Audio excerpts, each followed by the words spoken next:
par l'élection, par les concertations, le dialogue. On en a eu combien de dialogues? J'en ai compté 54, qui n'ont abouti à rien. Donc, la MONUSCO et l'ONU et la communauté internationale admettraient pendant une seconde que la crise congolaise est de type ethnique, qu'il n'y a pas de Tutsi rwandais.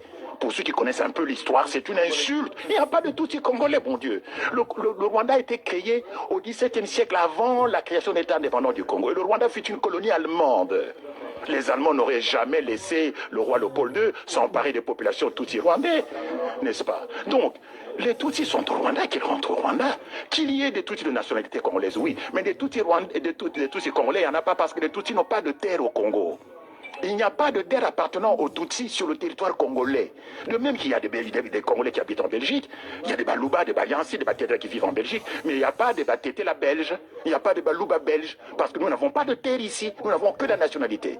Qu'il y ait des Tutsis qui ont acquis la nationalité congolaise, d'accord, mais ils n'ont pas de terre ancestrale.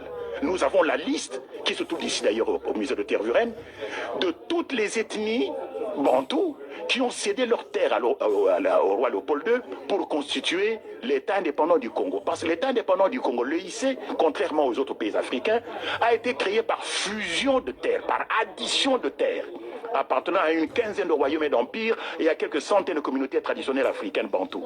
Alors que les autres États africains, les autres colonies africaines ont été créés par division. Nous, c'est par fusion, par addition des terres. Et quand vous regardez les gens dont on a additionné les terres, il n'y a pas de terre de Bami Tutsi Rwandais. Il n'y en a pas.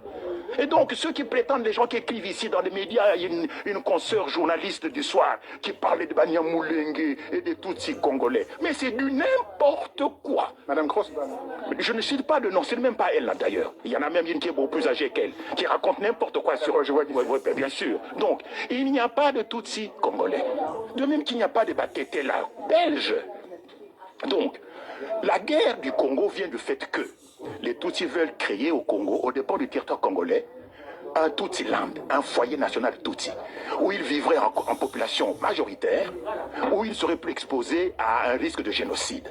Et ce territoire, ils veulent le prendre où? Au Kivu. C'est pour ça que le Kivu n'a pas été impliqué dans la réforme administrative. Toutes les autres provinces ont été découpées, sauf le Kivu. Et puis on nomme qui? On nomme Azara Souroubert ou un Tutsi rwandais comme ministre de la décentralisation. Tiens. Mais ça se voit comme le nez au milieu de la figure. Il y a un plan rampant de balkanisation du Congo et de la création du Tutsi-land.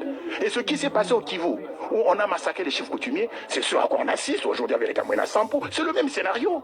Donc la crise congolaise est de type ethnique. Et le reconnaître, ce n'est pas faire preuve de tribalisme. C'est en finir une bonne fois pour toutes avec le mensonge et l'hypocrisie.